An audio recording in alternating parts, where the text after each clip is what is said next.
The route from China left the early Han capital of Chang'an and headed through the Gansu corridor between Mongolia's Gobi Desert and the Tibetan Plateau to Dunhuang. From there, traders chose a route that went either south or north of the forbidding Taklamakan Desert, using oasis towns for supplies and rest. These two routes met again at Kashgar in far western Xinjiang province today, then went up and across the Pamir Mountains, heading towards the major Central Asian trading cities of Bactra, Samarkand, Bukhara, and Merv. Or, alternatively, south, following the route of the modern Karakoram Highway down into the Indus Valley. At each of the oasis towns along the land routes, traders stayed in what later became known as a caravanserai, a Persian compound word describing a home or shelter for caravans. Caravan means a group of travelers on a long journey, and sarai means a building with an enclosed courtyard. These were roadside inns where travelers could rest and recover from the day's journey, the precursors of the modern motel that has become so ubiquitous around the world.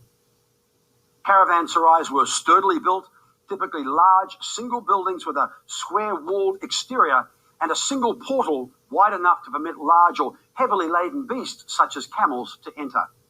The courtyard would be open to the sky, and along the inside walls were stalls or chambers to accommodate merchants and their servants, their animals and their merchandise. Here the traders and their animals would rest and recover from the rigors of the day before setting out next morning on a new stage of the journey. This is the infrastructure that made the Silk Roads possible.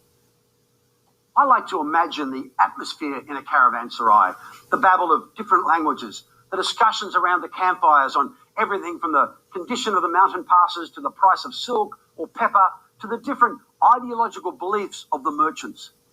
Is this where Confucianism and Taoism first met Buddhism, or where Nestorian Christianity first met Hinduism? These inns made possible not only the transmission of huge quantities of valuable goods, but also the exchange of the great ideas of ancient civilizations: Greek, Roman, Persian, Indian, and Chinese. Significant information on the geography of the western routes of the Silk Roads has come to us from a document produced early in the 1st century CE, Parthian Stations, written by a Parthian Greek merchant Isidorus of Charax. From the Mediterranean, the major Silk Roads land routes pass through the great trading cities of Roman Syria, such as Antioch, cross the harsh deserts via caravanserais and the trading cities of Palmyra and Ctesiphon before reaching Seleucia on the Tigris River. From here, this route climbed through the rugged Zagros Mountains, heading east to the city of Ecbatana and eventually towards Merv beyond the Iranian plateau.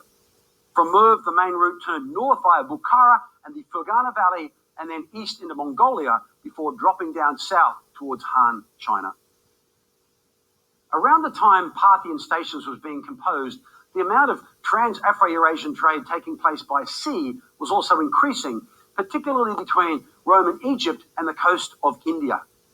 The survival of a 1st century CE mariner's handbook, The Periplus of the Erythraean Sea, provides historians with a fascinating account of maritime commerce at that time. The Periplus demonstrates that sailors had discovered the secrets of the monsoon trade winds. The winds blow reliably from the southwest in the summer, allowing heavily laden trade ships to sail across the Indian Ocean from the coast of Africa to India. In the winter, the winds reverse, and the same ships carrying new cargo could make the return journey back to the Red Sea.